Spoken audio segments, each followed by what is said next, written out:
8 కోణాల శ్రీచక్రం, ఆలయ ప్రాంగణంలో ఉండే 120 చిన్న చిన్న గుళ్ళు, స్వయంగా లక్ష్మీదేవి పర్యవేక్షణలో తయారయ్యే 56 ప్రసాదాలు, 12 సంవత్సరాలకు ఒకసారి మారే కలపతో చేసిన మూల విరాట్, భార్యతో కాక అన్న బలరాముడితో, చెల్లెలు సుభద్రతో కొలువై ఉన్న స్వామి, తనంతట తానే శిల్పి రూపంలో వచ్చి తన విగ్రహాన్ని తయారు చేసుకున్న వైనం. జైన బౌద్ధులు కూడా ఇక్కడ పూజలు నిర్వహించుకునే నమ్మకం.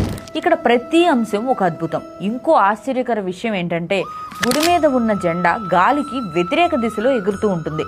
అవును, మనం మాట్లాడుకుంటుంది సాక్షాత్తు శ్రీకృష్ణుడు జగన్నాథుడి రూపంలో కొలువై ఉన్న పరమ పవిత్రమైన పూరి జగన్నాథుడి ఆలయ విశిష్టత గురించి.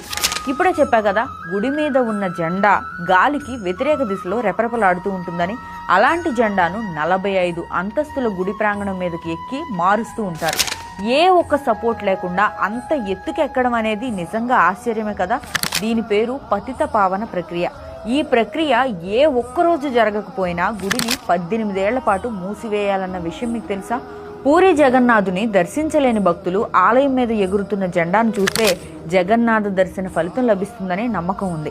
ఇంకా ఈ విశిష్టతల గురించి చెప్పుకోవాలంటే సింహద్వారం గుండా గుడిలోకి అడుగు పెట్టేటప్పుడు సముద్రపు అలల శబ్దం వినిపిస్తుంది. లోపలికి వెళ్ళిన తర్వాత ఆ శబ్దం వినపడదు. మళ్ళీ తిరిగి వచ్చేటప్పుడు కూడా ఈ శబ్దం వినపడకపోవడం మరో ఆశ్చర్యం. ఇక్కడున్న వంటశాలల్లో స్వయంగా లక్ష్మీదేవే వంటలను పర్యవేక్షిస్తుందట. లక్ష్మీదేవికి వండిన వంట నచ్చకపోతే ఒక నీడ రూపంలో శునకం వంటింట్లోకి వస్తుందట. అలా వచ్చినప్పుడు ఆ వంటలన్నీ పడేసి మళ్ళీ తయారు చేస్తారు. ఇక్కడికి ఏ రోజు ఎంతమంది భక్తులు వస్తారో ఆ లక్ష్మీదేవికి తెలుస్తుందట. అందుకే ఇక్కడ ఏ ఒక్కరోజు నైవేద్యం ఎక్కువ కావడం లేక సరిపడకపోవడం అనేవే ఉండవట. ఎంతమంది భక్తులు వచ్చినా సరిపోతుంది. ఇక్కడ కేవలం కుండలలో వంట చెరుకుతో మాత్రమే ప్రసాదాలు తయారు చేస్తారట. అత్యంత పెద్దదైన పూరి రథయాత్రలో ప్రతి ఏడు ఉత్సవ విగ్రహాలు కాకుండా స్వయంగా మూల విరాటులే ఊరేగింపులో పాల్గొంటారు. ఒక్కో రథానికి ఒక్కో ప్రత్యేకత. 9 రోజుల పాటు మూల విరాటు లేకుండా పూరి గుడి ఉంటుంది. పూరిలోని నారాయణపూర్లో 1000 కుటుంబాలు రథాన్ని తయారు చేయడంలో, అలంకరణలో, లాగడంలో అదే పనిగా ఉంటారట.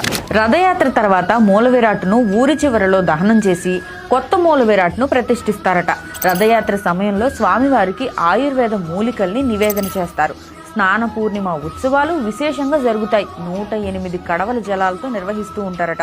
ఈ వీడియో కనుక మీకు నచ్చినట్టయితే లైక్ చేయండి, షేర్ చేయండి. మరిన్ని ఇలాంటి వీడియోస్ కోసం మీ కామెంట్ని తెలియజేయండి. Thank you.